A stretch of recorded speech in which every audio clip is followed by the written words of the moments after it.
Greetings. Today is Monday, September 30th, 2024. This is meteorologist Ruben Garcia. Today is the last day of September, a month that is typically the most active in the Atlantic hurricane season. According to climatology, cyclonic activity usually begins to significantly decrease during the first weeks of October. However, that is not the scenario we're seeing in the Atlantic, where the upcoming weeks will likely be the most active of the entire season. In fact, the last 7 days have been quite active, including the formation of the powerful Hurricane Helene, which has caused a catastrophe across the southeastern United States. We've also seen the formation of Hurricane Isaac in northern Atlantic waters and Tropical Storm Joyce. Additionally, yesterday saw the formation of Tropical Depression 12, which today will strengthen into Tropical Storm Kirk, and it promises to become a major hurricane as it moves into open Atlantic waters.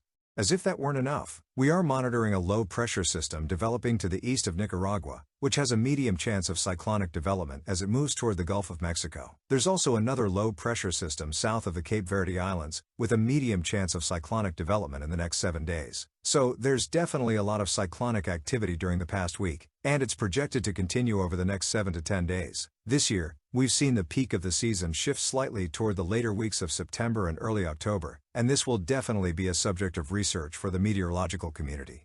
This cyclonic activity has already brought accumulated cyclonic energy values typical of a near-normal season, but it's projected that the activity will lead us into values associated with a more active season than usual. We'll see how October plays out and whether we end up with a more active season overall. One of the main reasons we're seeing this cyclonic activity is that we are in a favorable phase of the Madden-Julian oscillation, which will continue over the Atlantic for the next 10 days. Additionally, ocean surface temperatures across the main development region are much higher than usual, which seems to be extending the season's peak into early October. The next names on the list are Tropical Storm Kirk, which will likely form from Tropical Depression 12 today, and within the next 7 days, it's very likely we'll see the formation of Tropical Storm Leslie and Tropical Storm Milton.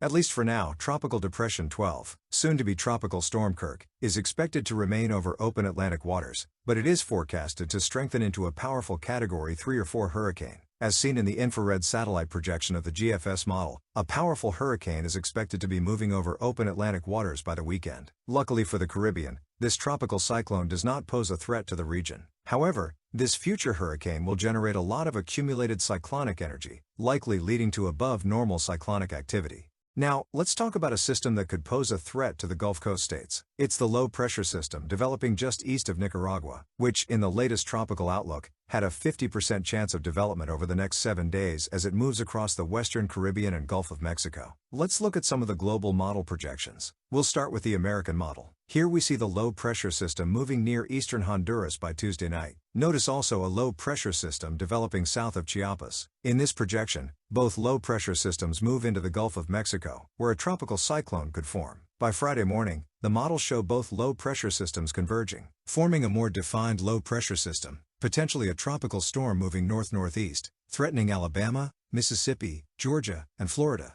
It will be important for the southeastern United States to closely monitor this system's development, as it could bring significant rainfall to areas already impacted by the powerful Hurricane Helene. Let's also look at the European model, which generally aligns with the GFS model, consolidating a low-pressure system in the Gulf of Mexico by the weekend. However, the European model keeps the system relatively weak as it moves northeast, potentially reaching Florida as a strong low-pressure system or tropical depression by Monday or Tuesday of next week. The German model also forecasts the development of a tropical storm in the Gulf of Mexico by the weekend, as does the UK model, which has a tropical depression or tropical storm developing in the central Gulf of Mexico by early next week. So, we'll have many days to calmly monitor the progress of this low-pressure system. At least for now, it seems that any system that forms in the Gulf of Mexico will not have favorable conditions for significant strengthening. However, here at Hurricane Info, we will continue to monitor it in case the projections change.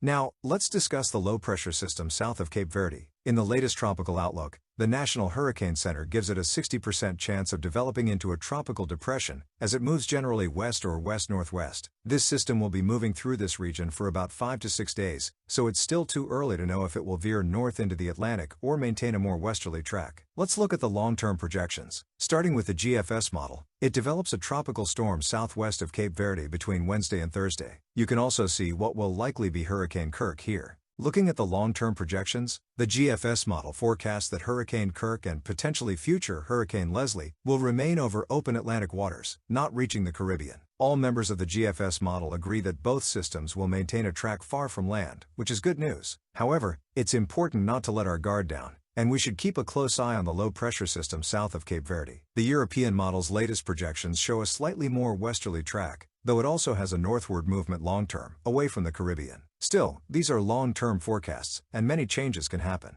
For example, some members of the European model keep a more westerly track, potentially bringing the system closer to the Caribbean. However, this is the less likely scenario for now. Here at Hurricane Info, I'll be keeping an eye on the forecasts, as the German model shows a much more southern and westerly trajectory, as does the UK model. The key takeaway is that there is no immediate cyclonic threat. We are monitoring the low-pressure system heading for the Gulf of Mexico. Meanwhile, what will become the powerful hurricane, Kirk, will maintain a track away from the Caribbean. And we don't yet know what will happen with the low-pressure system south of Cape Verde, as it's still a long-term forecast with two possible scenarios. The more likely one is a northward track, while the other sees it moving farther west. That's all for this video. To stay informed throughout the rest of the season, I invite you to subscribe to my channel, and don't forget to click the bell icon to receive notifications when I upload new videos. The next video will be recorded tonight to discuss potential cyclonic development near the western coast of Mexico. See you then.